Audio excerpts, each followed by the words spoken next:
जाता है। लोग सोचते हैं कि बूढ़ा होके मरेगा तो ठीक है, जवानी में मर गया, एक्सीडेंट हो गया तो उसको अकाल मृत्यु बोल दिया। ये हमारा माइंड सेटअप है कि बुढ़ापे में कोई मरेगा तो ठीक है। कई मैंने ऐसे बूढ़े देखे हैं 100 साल से जिनकी ऊपर उम्र हो जाती है तो उनके जनाजे निकलते हैं तो गुब्बारे भी लगा रखे होते हैं, ढोल बज रहे होते हैं, नगाड़े बज रहे होते हैं, खुशियां मनाते हैं कि बूढ़ा चला गया 100 साल के बाद, 100 साल जी गया। और अकाल मृत्यु कह देते हैं कोई बचपन में मर जाए, अरे रे रे रे, बिना समय के मर गया, बूढ़ा होके मरना था अभी मर गया, इसको अकाल मृत्यु कह देते हैं। एक्सीडेंट हो गया, छत से गिर गया, फांसी लगा ली, इसको अकाल मृत्यु। जबकि ये सब निर्धारित है, ये सब निर्धारित है, अकाल मृत्यु होती नहीं है।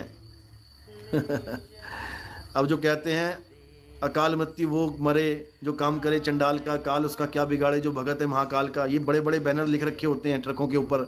और देखो कितने लोग मरते हैं, पूरा पूरा ट्रक पलट जाता है, लाशें लाशें बिछी होती हैं सड़कों पे और नारे चलते हैं कि काल उसका क्या बिगाड़े भगत है महाकाल का। तो भैया इनका कैसे बिगाड़ दिया काल ने, इनकी हालत कैसे खराब कर दी काल ने। ये सब कहने की बातें हैं, समझ लो इसको। चाहे किसी के भगत बन जाओ, काल सबको फाड़ के खाएगा, एक भी नहीं बचेगा, एक भी नहीं बचेगा।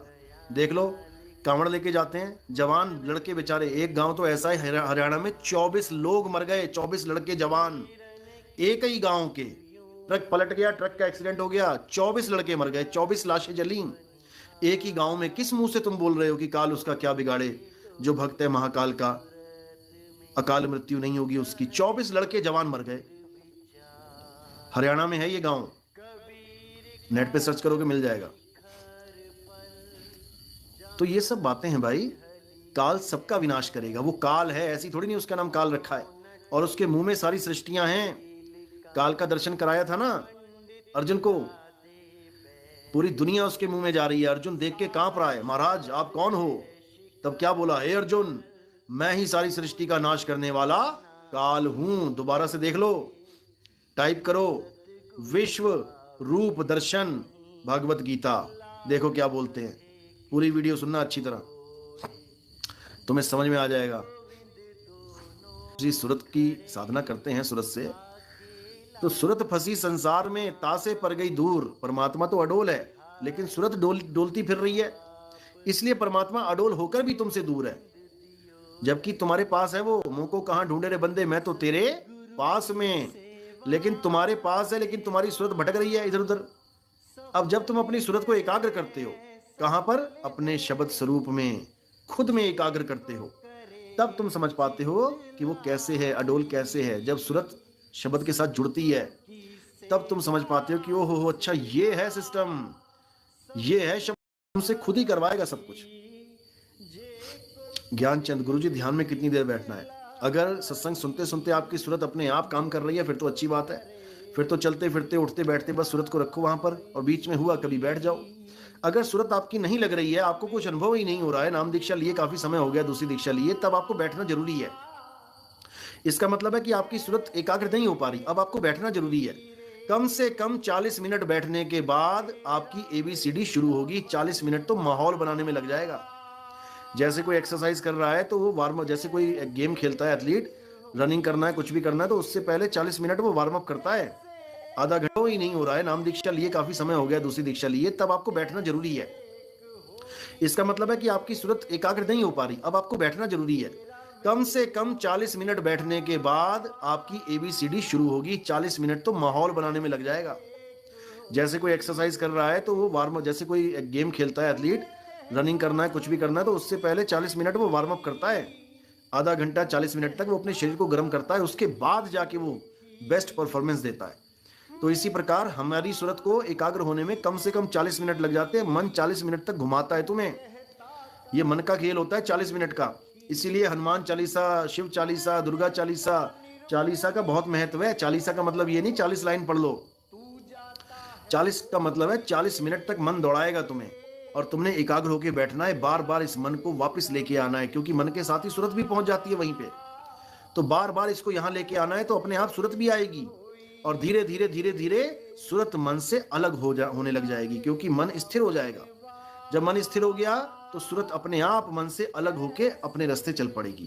और जब सूरत वहां पहुंचेगी वह देश जब तुम पहुंचोगे, वह देश जब तुम सुध रहे ना देह, और 5 तत्व गुण 3 नहीं, ऐसा शब्द भी दे। तो ये सब होगा, अभी रुक जाओ, धीरे धीरे धीरे करो इसको। कम से कम 1 घंटा तो बैठो, जिसमें 40 मिनट तो मन को एकाग्र करने में लग जाएंगे, सूरत को संभालने में लग जाएंगे। उसके बाद 20 मिनट की जो साधना होगी बहुत है। 20 मिनट अगर तुम सूरत को एकाग्र करके रखोगे, एक जगह टिका के रखोगे तो बहुत है।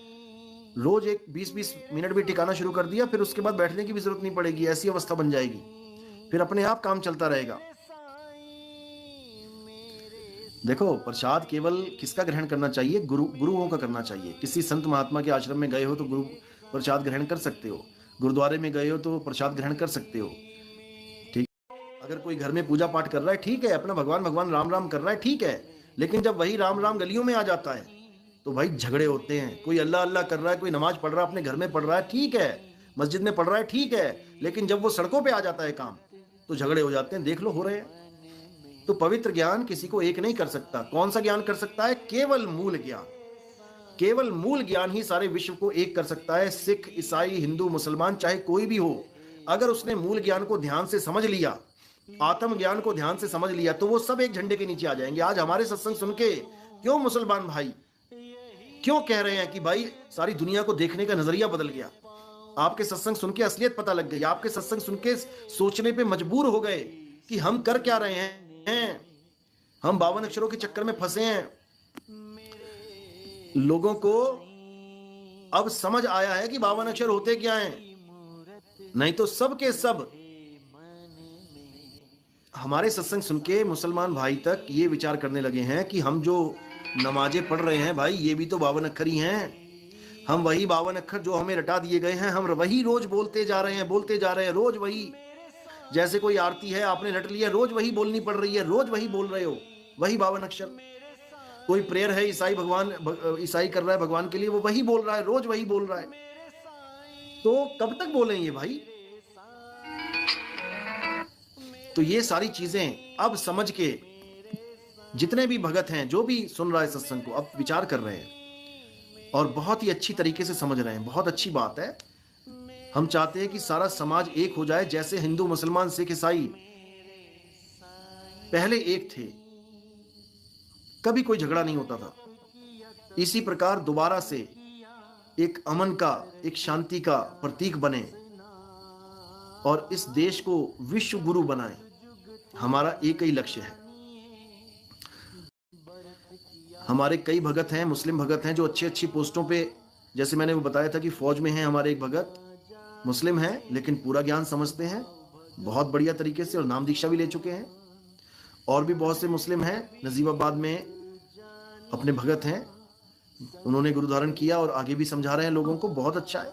कांगड़ा में हमारे भगत हैं, एमपी में हमारे मुस्लिम भगत हैं, दिल्ली में हमारे मुस्लिम भगत हैं, कनाडा से हमारी एक लेडी भगत है, मुस्लिम है, बहुत अच्छा मुस्लिम भगत प्रचार कर रहे हैं। तो ऐसा नहीं है कि हमारा सत्संग केवल हिंदुओं के लिए है या केवल कबीर पंथियों के लिए, बिल्कुल नहीं।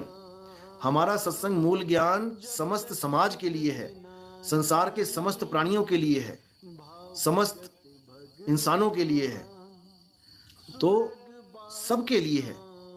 हमारे सत्संग में जानवरों के लिए भी है प्रोग्राम। क्या है जानवरों के लिए? प्रेम की भाषा, एक झंडा एक भाषा कैसे स्थापित होगी? जब प्रेम होगा।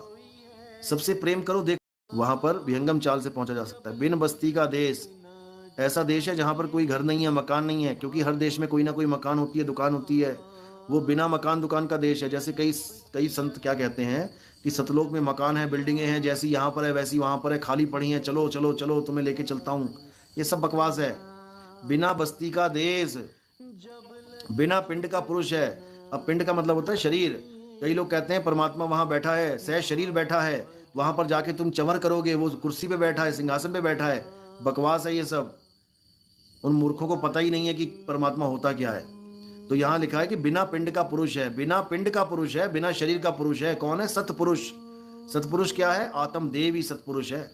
क्योंकि यहाँ पर दो ही पुरुष हैं, एक सतपुरुष एक असत पुरुष। असत पुरुष क्या है? 5 तत्व से बना हुआ पुरुष असत पुरुष है। और सतपुरुष क्या है? आत्मदेव ही सतपुरुष है। बिना पिंड का पुरुष है। कहें कबीर संदेश, कबीर साहब का यही संदेश है। इसको समझ लो अच्छी तरह। जी क्या कहते हैं? सागर वाले हो, तुम्हें 5 मिले हुए हैं, बताओ। मतलब पानी का एक ही नाम है, एक बार बोलोगे पानी तो मिल जाएगा, लेकिन तुम किस्मत वाले हो कि तुम्हें 5 नाम दे दिए जपने को, नीर वाटर जल तोय पानी, नीर वाटर जल तोय पानी। तो तुम ज्ञानी बन गए हो कि तुम मूर्ख बना दिए गए हो, ये अब आपने देखना है। गुरु तो सब बैठे हुए हैं, गुरु तो कुछ ना कुछ देंगे ही, क्योंकि अगर नहीं देंगे तो गुरु कैसे कहलाएंगे। तो देने के लिए केवल 2 ही चीजें हैं, या तो ज्ञान देंगे या अज्ञान देंगे। ज्ञान वो देगा जिसके पास भेद होगा सार शब्द का, और अज्ञान वो देगा जिसके पास सार शब्द का भेद नहीं होगा। तो ज्ञानी गुरु क्या करेगा, सार शब्द के अलावा जो भी आपने कुछ लिया होगा उसको छुड़वा देगा। सोई गुरु पूरा कहावे, 2 अक्षर का भेद बतावे, एक छुड़ावे एक लखावे, तब प्राणी निज घर को जावे। जो पुराने गुरुओं ने कुछ भी तुम्हें दे रखा है, मंत्र दिया है, जंत्र दिया, तंत्र दिया, जप दिया, अजपा जाप दिया, अनहद नाद दिया, मूर्ति पूजा दी, कोई व्रत दे दिया, कोई यज्ञ दे दिया, कोई तीर्थों में स्नान करवा दिया, कोई पहाड़ों की परिक्रमाएं करवा दी, जो भी तुम्हें दिया गुरु ने वो सब छुड़वा देगा।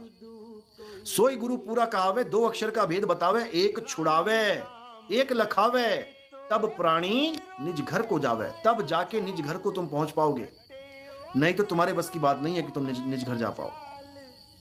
तो इसलिए गुरु ठीक है, कुछ भी दे रहे हैं अच्छी बात है, कम से कम राम राम ही। गुरु ठीक है, कुछ भी दे रहे हैं अच्छी बात है, कम से कम राम राम ही करवा रहे हैं, कम से कम कबीर कबीर करवा रहे हैं। लेकिन जब सार शब्द की बात आती है तब निर्णय करना पड़ेगा कि सार शब्द चाहिए कि नहीं चाहिए, या यही मंत्र जपने हैं 52 अक्षर।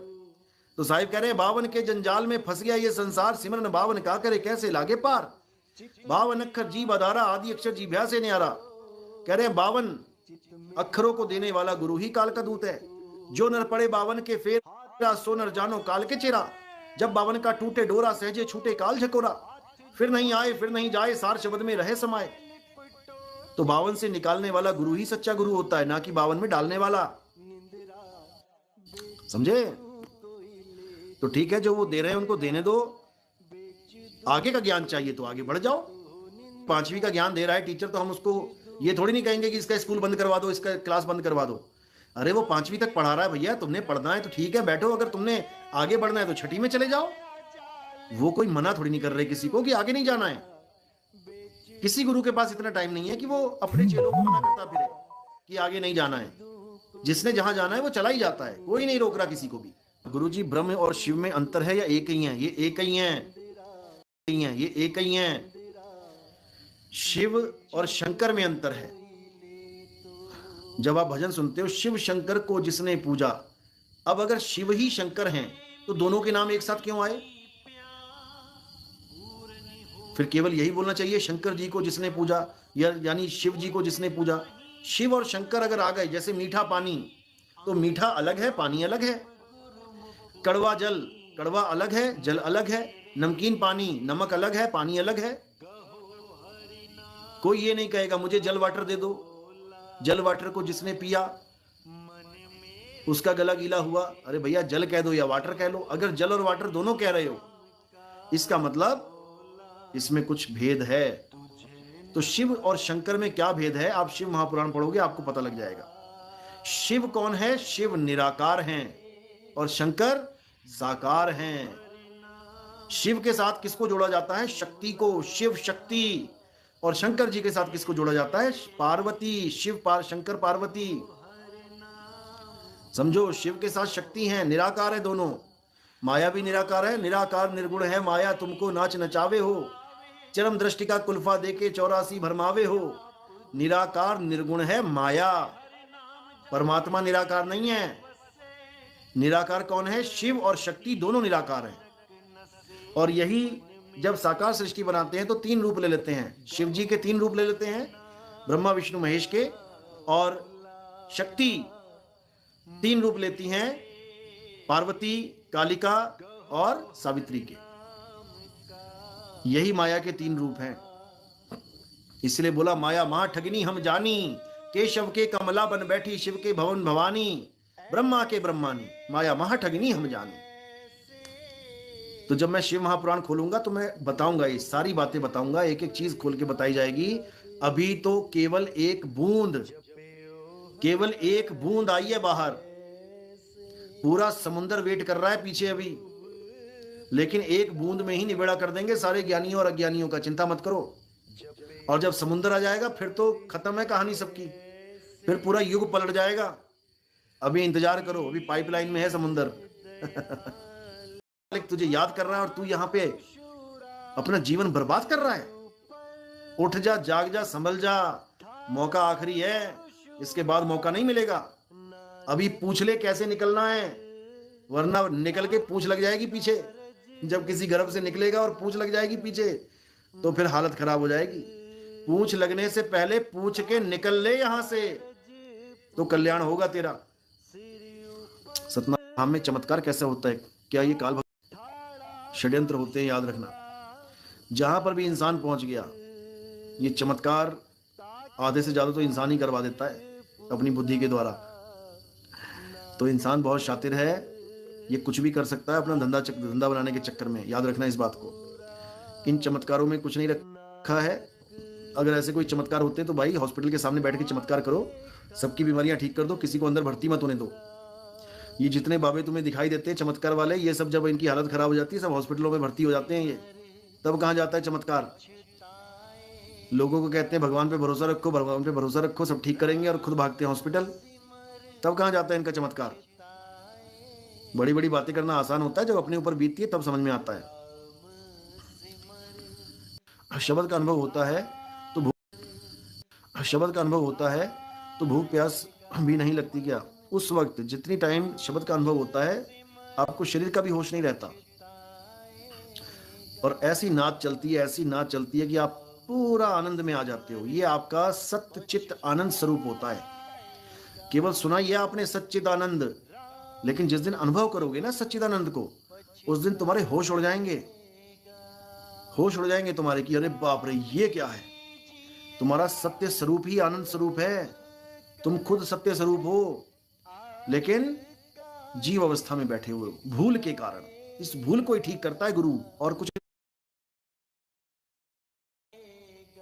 ज्ञान सरोवर शून्य शिला पर आसन अचल जमावे, सोई सतगुरु सच्चा जो घट में अलख लखावे। बिल्कुल सही है, अचल आसन लगाना है, बिल्कुल हिलना नहीं है।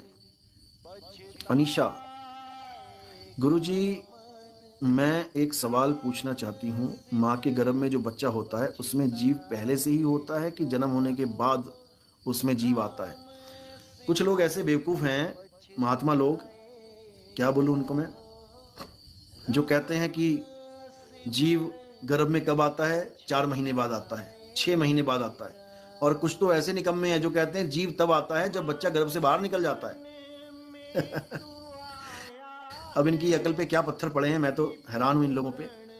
जबकि इनको ये भी नहीं पता कि जीव एंट्री कब करता है गर्भ में, ये सोच भी नहीं सकते। वैसे यहाँ बताना भी ठीक नहीं है, क्योंकि ये पलटू राम है, ये पलट जाते हैं, ये पलटी मार लेते हैं।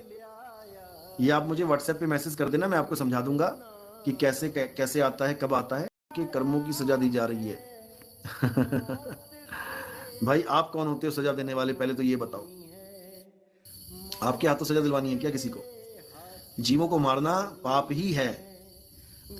अगर उसमें आपका जैसे आत्मरक्षा है, अगर आप आत्मरक्षा में किसी जीव की हत्या करते हैं तो वो पाप नहीं है। आपके घर में बंदूक है और आपके घर में एक शेर घुस गया, अब वो आपको खत्म कर देगा, मार देगा। अब आप क्या करोगे? अब आप अपने प्राणों की रक्षा करने के लिए उसको गोली मार दोगे। उसमें आपको कोई पाप नहीं लगा, बिल्कुल नहीं लगेगा। आप फौजी हो, बंदूक आपके हाथ में, सामने आतंकवादी खड़ा है, आप पे निशाना तान के गोली मारने वाला है, अब आपको मारनी ही पड़ेगी गोली। यहां पाप पुण्य नहीं देखा जाएगा, समझे? तो जीवों को मारना पाप है, लेकिन अकारण मारना, जिसके पीछे कोई कारण नहीं है। अब खेत में खेती कर रहा है किसान, अब उसको पेस्टिसाइड यूज करने ही पड़ रहे हैं जिसमें हजारों लाखों जीव मर रहे हैं, तो वहां पर वो कोई अकर्ता बन के कर रहा है, वो कोई पापी नहीं है वहां पर। अच्छी तरह समझ लो इसको। वो देश को अन्न खिलाने के लिए उसको बचा रहा है। अगर सारे कीड़े खा जाएंगे तो तुम क्या खाओगे? भूखे मरोगे। लेकिन ये पेस्टिसाइड्स भी एक बहुत बड़ा षड्यंत्र है हमारे देश में। पहले पेस्टिसाइड्स नहीं थे, हमारे पूर्वजों ने क्या खेती नहीं करी है? दिखा दो कहीं जहर घोल घोल के बाल्टियों में पेड़ों पे डाला जाता हो, पौधों पे डाला जाता हो, स्प्रे की जाती हो। हमारे देश में जितनी खेती हो रही है आज तक हुई है पहले? क्या हम पेस्टिसाइड यूज करते थे? क्या हम यूरिया यूज करते थे?